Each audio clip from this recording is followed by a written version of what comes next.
Welcome inside the RxMuscle studios in New York for another episode of Ask Dave, better known as #AskDave on RxMuscle.com, brought to you by Species Nutrition. Go to speciesnutrition.com, take advantage of our October specials.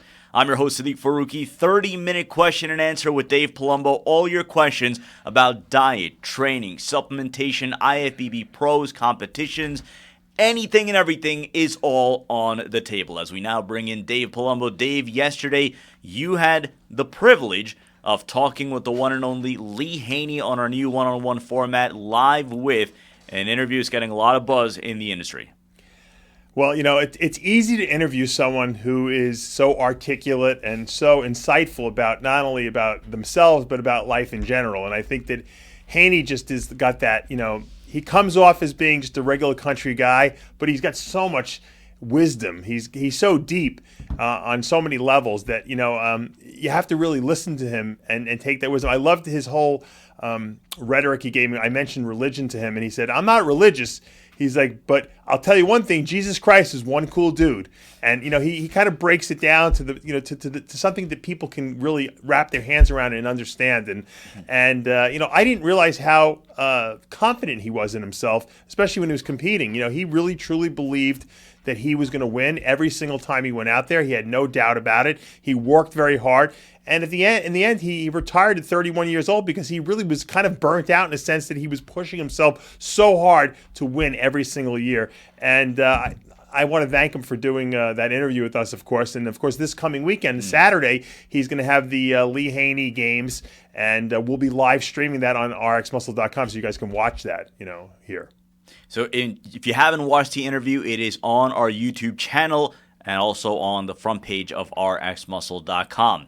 For the best I hate this show, and today we'll do for the best overall question, both will get Nitralized pre-workout by Species Nutrition.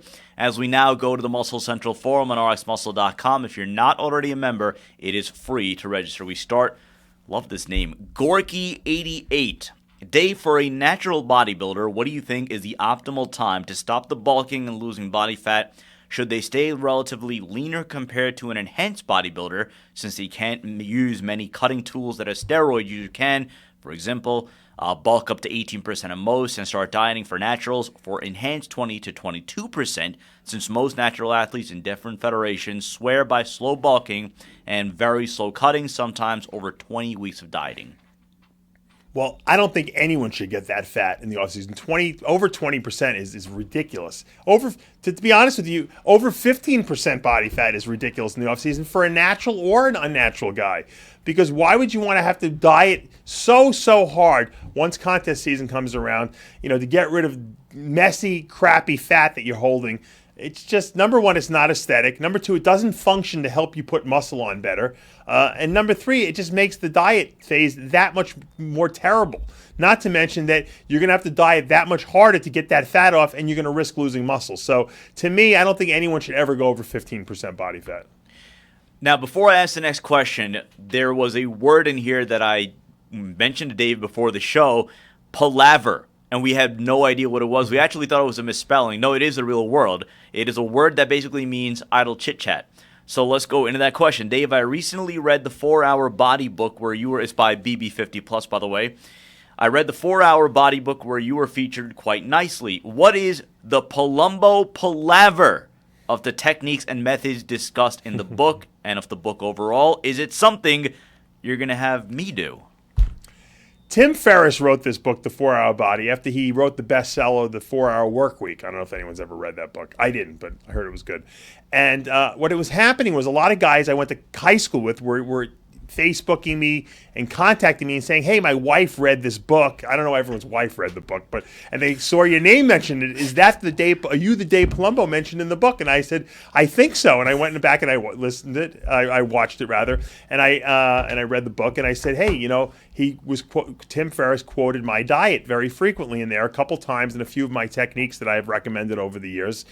And I actually got Tim on my Heavy Muscle Radio show for a great interview we did. I don't even know how many years ago, probably 2-3 years ago at this point. And, he said that, look, he follows a lot of my stuff. And as far as weight loss goes, he's a big believer in high protein, moderate fat, very low carb diets. He did a lot of research and found that the low carb diets work the best, which is true. And he liked my technique. So he featured it in the book. And I was kind of, felt good about myself that someone gave me some validation in that sense.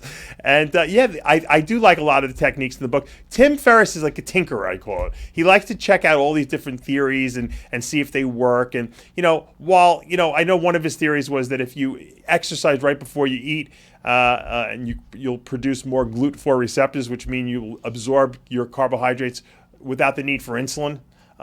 And he said, well, what if I exercise a little bit before every single meal? And he would go to restaurants and run into the bathroom and do like 25 push-ups before he would go and eat. I don't know if all those techniques work necessarily, but I think the basis of the diets and the exercise advice in the book is really good. Let's go to Big Mike Cox. Dave, did you believe the claims that Victor Richards would eat up to 10,000 calories a day?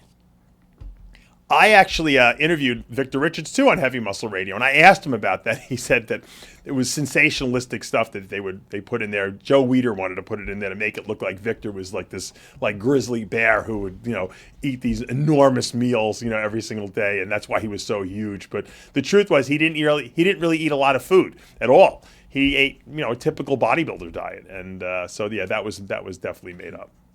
Let's go to PTB on the Muscle Central forum on RxMuscle.com. Dave, I hate this show so much that I'd rather give up my bacon in light of the WHO report than to be forced to watch another episode. In your opinion, what are the most overrated exercises that bodybuilders typically do? Ones that may look good, but in reality don't really hit the areas they're targeting, relying on other muscle groups as the primary mover, or may pose risks that are not worth the reward, and can you give a few examples? Everyone feels things differently, so I can give you examples in my lifting career that I felt that were overrated exercises. Straight barbell curls never worked to build big arms in my body. All I did was get shoulder strains from it. So I found that unilateral type, cable movements work better, dumbbells work better for me. Stuff where I was working one arm at a time. Compound movements for arms just never really worked well for me. Even like skull crushes for triceps didn't.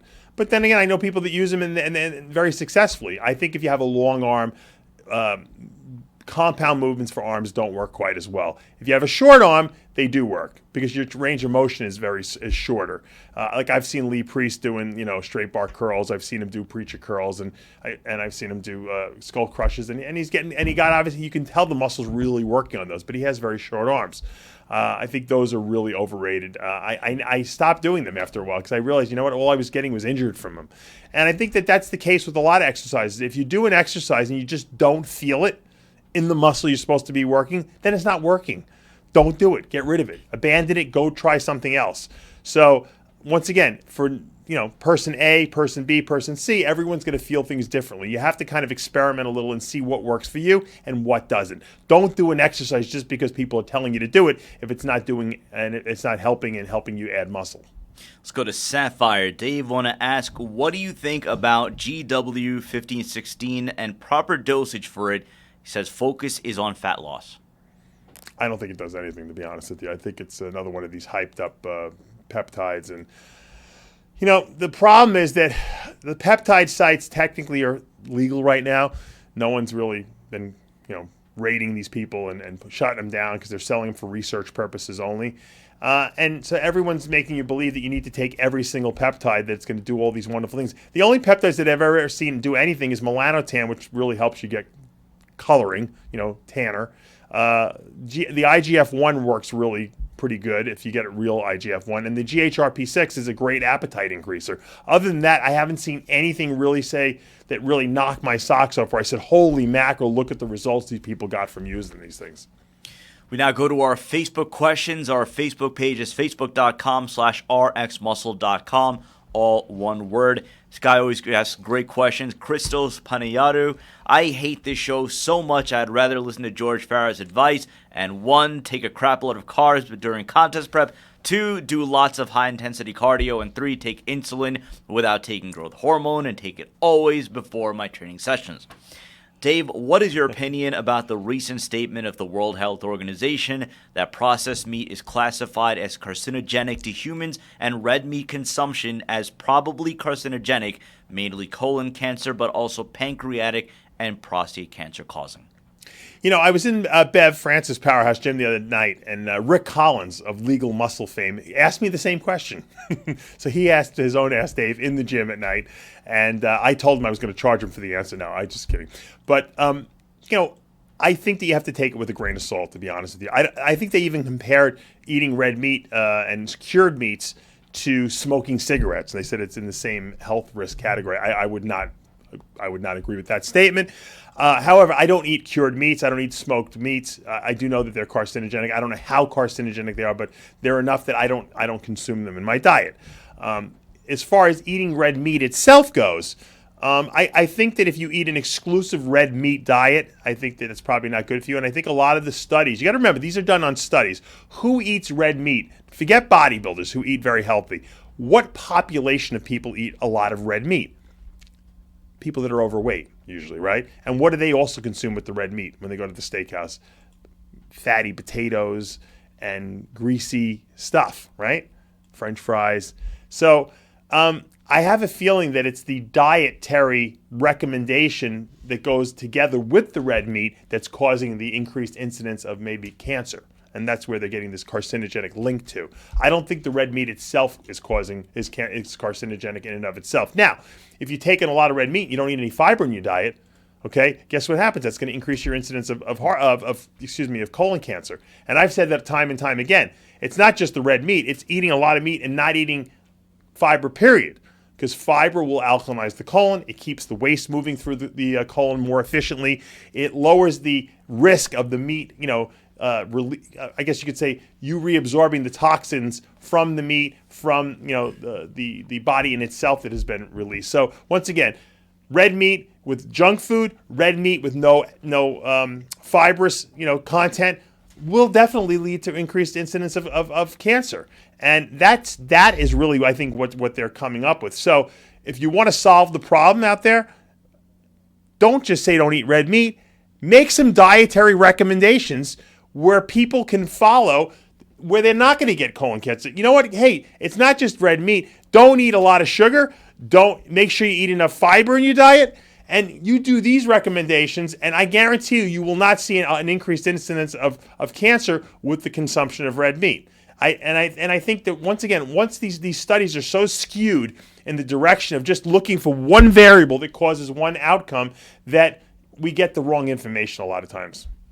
You're watching Ask Dave on RxMuscle.com, brought to you by Species Nutrition. The best I hate this show and the best overall question will get Nitralized Pre-Workout by Species Nutrition. We now go to our Instagram questions. Our Instagram handle is @official_RxMuscle. And so this guy's handle is It's Pretty Piss. And his questions always involve the word piss. So he's got to have something to do with piss. Hey guys, this show is piss. What are the chances, Dave, of Jason Genova getting his pro card by the age of 40? Probably. You know what? With all the pro cards they're handing out nowadays, it might be better than it was 10 years ago. That's for sure. Why do people love to ask Jason Genova questions? I don't know why. People are so obsessed with this guy. He's like really a celebrity. He should have his own. I don't think he has his own YouTube channel, does he? He does. Johnny says he does.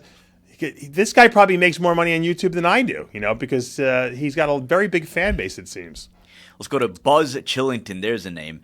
I hate this show so much I'd rather hire Boston Lloyd to write my father's HRT protocol and have Eugene deal with any abscesses that might occur as a result and sit here and listen to another minute of this silliness.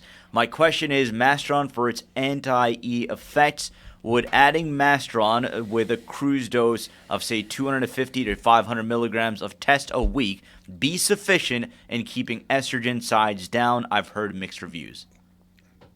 Masteron, for those of you who are listening, is not an anti-estrogen. It is an anabolic steroid. I don't know where this anti-estrogenic effect of Masteron came from. I don't know who made it up, but it's just not true. Masteron does not block the aromatase enzyme from converting testosterone into estrogen, which is what an aromatase inhibitor does. So, sorry to tell you guys, it's not the truth. Let's go on now to Mr. Lexus 1.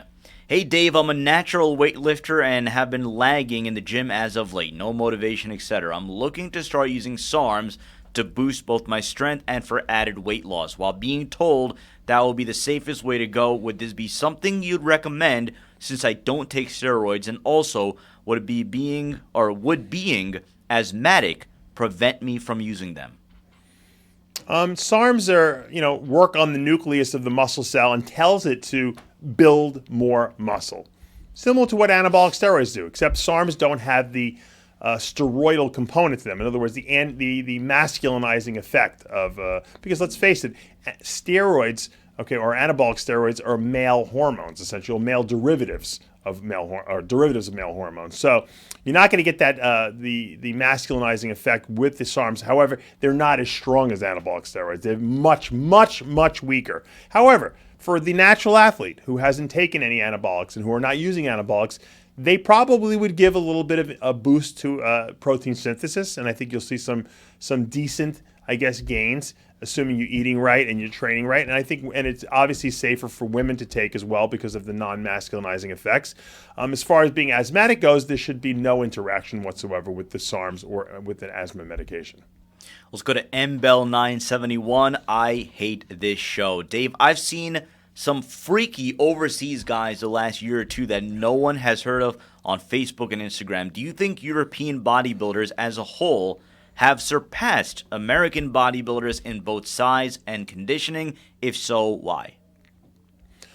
I think, number one, that more Americans are going into the physique division, people who are new to the sport. I think they'll see even more next year with the advent of the classic physique division, which is a posing round. And I think more Middle Eastern bodybuilders are going into bodybuilding. There really is no physique there. This bodybuilding is a very, you could say, cherished sport there. The government supports it. They like it. They put money into it. They hold lots of shows there. The athletes in many of the countries are paid a salary to be amateur, top-level amateur bodybuilders. And in this country, they don't do that. And I think that a lot of the guys in this country realize there is no money in bodybuilding. The money has diminished quite a bit. There's no magazine contracts anymore. The supplement companies are not giving out as many contracts to pro bodybuilders. They're giving it a lot more to these men's physique competitors. And so I think a lot of Americans are moving away from bodybuilding, and whereas the Middle Easterns are still really just getting into it. As a matter of fact, the supplement industry there is just starting to really ramp up, where there's a lot more companies available than ever before. I know Species Nutrition is going into the Middle East now, and there's a lot of other companies that are already there and on their way there as well. So I think the Middle East is kind of going through a renaissance of sorts in bodybuilding, whereas the United States is kind of over it. They're kind of going to the next stage of the evolution, which is actually a devolution down to the physique type classes. Let's go to Curtis Piana or Curtis Pena. I hate this show so bad I would rather spend all my savings to fund a board game called Are You Gay or Not and play it with George Farrell while he convinces my 300-pound mother-in-law that she is diced, even though she just finished eating a whole meal with the Camel Crew, as she prepares for her first show with, we'll say, another organization. I've got two questions for you, Dave. One, Vince Gironda stated that eating 36 whole eggs every day would give the same effect as Danabol. Will this work, or will it give me a terrible stomach ache too? With all the information about muscle growth there is today, do you think it will be possible for a natural bodybuilder of today to compete against enhanced bodybuilders of the 1960s? Let's talk about the eggs first. I don't think 36 whole eggs is equivalent to Dianabol. I don't agree with that. Although back in the day, I was eating, sometimes 24 whole eggs a day. I would make shakes out of them. So I do believe eggs are a good anabolic nutrient. We classify a whole egg as the perfect score of 100 on the biological value when we evaluate protein sources. So eggs, whole eggs, and probably whey protein are probably your best sources of protein you can get, with the best amino acid profiles. As far as the natural athlete of today competing against the unnatural athlete of the 60s, back in the 60s, people didn't really take a lot of drugs, so they were almost natural anyway. But then again, Sergio Oliva was winning the Olympia. I don't think any natural guy today is beating Sergio Oliva, so I'd have to say no. Let's go to Mr. C Shadows. My question is, when do you do your refeed day for keto? How many carbs should you really do? I'm on my second week, and today is my carb day. Last week, I just had a burger and fries. I guess I was misspelling. Burger and fries and a Coke, and I feel it wasn't enough. I'm doing no carbs at all 6 days. I don't like to encourage people to eat a certain amount. Eat until you're full, But some guys can do more damage than others. I always said don't exceed 300 grams of carbs. That's a lot of carbs in one meal. And, for women, try not to exceed, 100 grams of carbs for the meal. But some people go over that and they have no problems, and some people go under it and they're fine. So, certain people need to have I guess you could say, prescribed prior to the meal menu of what they're going to eat on this cheat meal. Otherwise, they'll either go crazy or they won't eat enough. I know people that just don't eat enough, and I have to tell them go eat more. Burger and fries might not be enough. Maybe have a dessert with that, or maybe have a double fries with that. It's really up to you. You got to feel, if you're not feeling restored after that meal and you feel like you're still hungry, then go eat more. You're watching Ask Dave on RxMuscle.com. Reminder, if you missed the live with Lee Haney, our 8-time Mr. Olympia, it is available on RxMuscle.com as well as our YouTube channel. Also brought to you by Species Nutrition. Visit speciesnutrition.com. We go to Farabi_K. This show sucks because of Sid. I'm glad someone finally called it out. Dave, there are too many fish oil supplements out there like fish oil, omega-3, 6, 9, EFA, etc. Which one is the best? I'm confused. It is a very confusing market out there. A lot of people think they just need to take fish oil. Fish oil is a source of omega-3 fats, which is one of 2 essential fatty acids our body requires. The 2 essential fats being omega-3s and 6s. Of the 3s, and we've discussed this before, humans should only consume animal sources of omega-3 fats because the plant sources, like flaxseed oil, don't get converted into usable form efficiently in the human body. In a cow, a monkey, an ape, they get converted. Fish, salmon can eat algae and they'll convert it to usable omega-3 form. What is the usable omega-3 form? The DHA and EPA. Those are the 2 compounds, the 2 fatty acids that is usable by the human body. That's why when you look at a fish oil bottle, or you look at the supplement fact of a fish oil product, you can see the DHA and EPA listed on there. That's what we need. Okay, but taking a fish oil supplement is not enough, because if you don't balance it with the right omega-6 fat, then it doesn't do anything, or you'll throw your balance off in your body and you'll make yourself deficient in one or the other. They have to be balanced with each other. Most people take enough eat enough of the omega-6 fat known as arachidonic acid, found in very high amounts in chicken and meats and stuff like that. So we don't need to consume that. Plus, that fat is what we call pro-inflammatory, causes inflammation in the body, not good for people who are trying to avoid heart disease.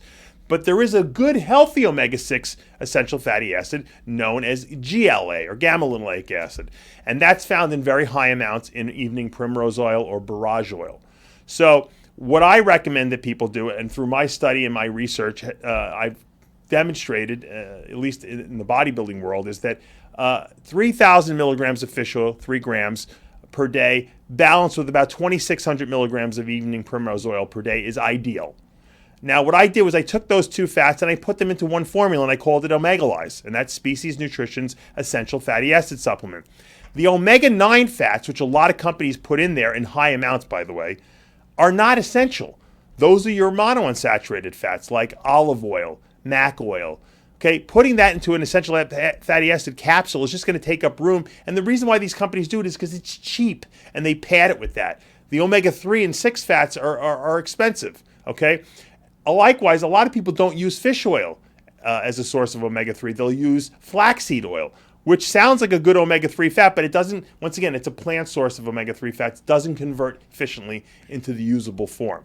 So we use, with Omega Lyze, I use fish oil and evening primrose oil, and I even fortify it with another obscure fatty acid known as palmitoleic acid, which is an omega-7 fat. And that helps reduce total body inflammation. Okay, it also makes you more insulin sensitive. So it means you won't over-release insulin. And what happens when you over-release insulin? You store body fat. So you're asking me what the best essential fatty acid supplement on the market is. I don't like to toot my own horn, but I spent a lot of time researching and developing Omega Lyze Advanced, and I have to say that is the best one. And if you want the best one, that's the place to go get it. At speciesnutrition.com. Let's go now to Big J_97. Hi, Dave. I hate this show so much. I would rather hack into Chris Aceto's phone and message the wrong instructions to his clients so they all come way off come the day of the show. My question is, with the Live With episode with Lee Haney, you talked about his principle to train to stimulate, not annihilate, which I presume is more of a lighter weight, higher volume style of training, which is a contrast to Dorian Yates' HIT style of training that I follow, and I'm wondering, will there be any benefits of switching over in terms of breaking plateaus and recovering better? No, I think you misunderstood what Lee Haney said. Lee Haney said stimulate, don't annihilate. There's two different ways to stimulate and don't annihilate.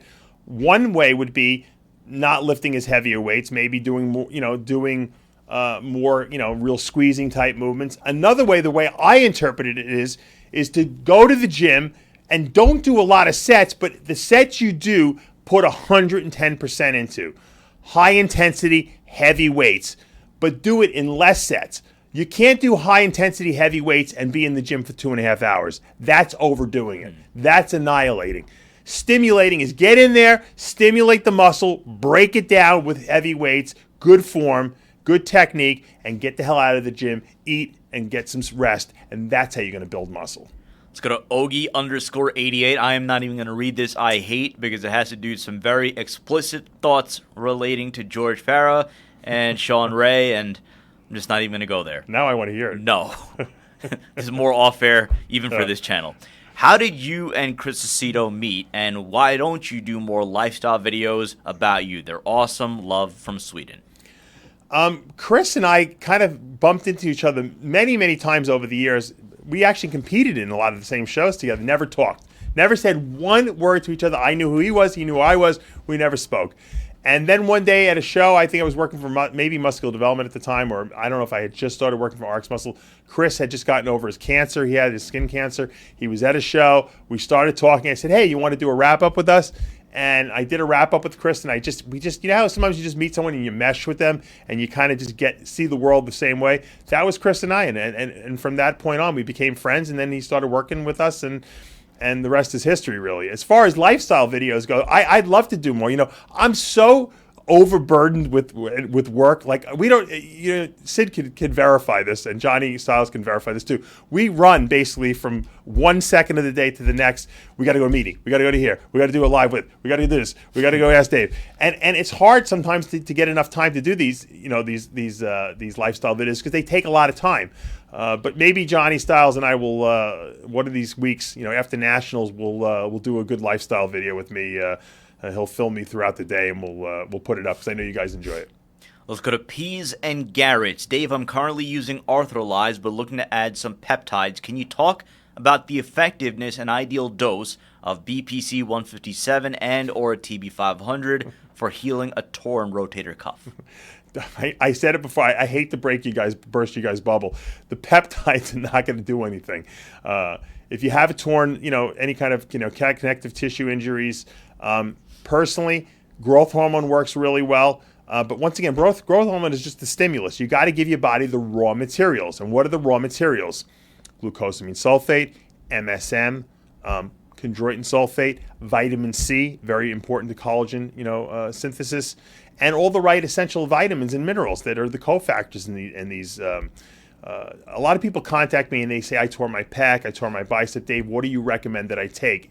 And no holds barred. And to be honest with you, not, once again, because I make the supplements, I tell them to take V-Mineralized, which is my vitamin mineral supplement that's very high in chelated minerals and essential vitamins in real effective dosages.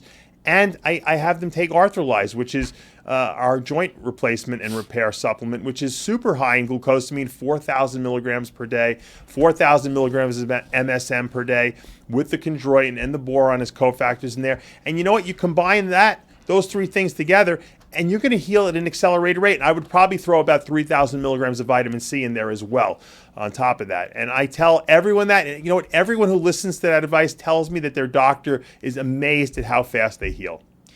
Time for one last question, and this one just in the nick of Halloween time. From Disco Brown. Dave, I hate this show so much. I would rather that my son receive celery from every neighbor this weekend when I take him trick-or-treating instead of watching the show. My question, keeping with the Halloween theme, if you could play Dr. Frankenstein and make your own bodybuilder using body parts from current IFBB pros, what body parts would you take from each bodybuilder? Disclaimer, you can only use one body part from a single pro. Why cut back? Oh my God, this is really tough. I was just going to say, take Big Ramy and take Lucas Oslidol's conditioning, and I think you got Mr. Olympia right there. But one body part from everyone. I'd probably take Big Ramy's chest. How about that? Who's got? They have to be competing currently? Yes, current. Phil Heath's shoulders. I like Ramy's. How about Ben Pekulski's legs? Jeff Long's calves. Whose triceps do I like out there? Ruli Winkler's, thank you, Johnny, triceps. That's a good one. Let's see who's got the big back we can go with, who's currently competing. Dennis Wolf's got a pretty good back, but not maybe the best. Let's see. Big Ramy would be a good back, though, too. But maybe I got to be able to use Big Ramy twice. He's got a lot of mass on him. Let's see. Who did we leave out? I wouldn't use any parts. I would maybe use, let's see, Sean Roden's waistline and abdominal structure. Pre-last Olympia. And what body part did we forget? Do we go legs? I know I did legs. Oh, you did legs. Did I do biceps? No. How about we do Dexter's biceps? Okay. So we get Dexter in there. Disco Brown and Curtis Pania, message me, sid@speciesnutrition.com. You are going to win Nitralized pre-workout by Species Nutrition. That's going to do for Ask Dave. Reminder, Lee Haney's Live With is on RxMuscle.com and our YouTube channel. For Dave Palumbo and Johnny Stiles, I'm Sadiq Faruqi. Have a good one.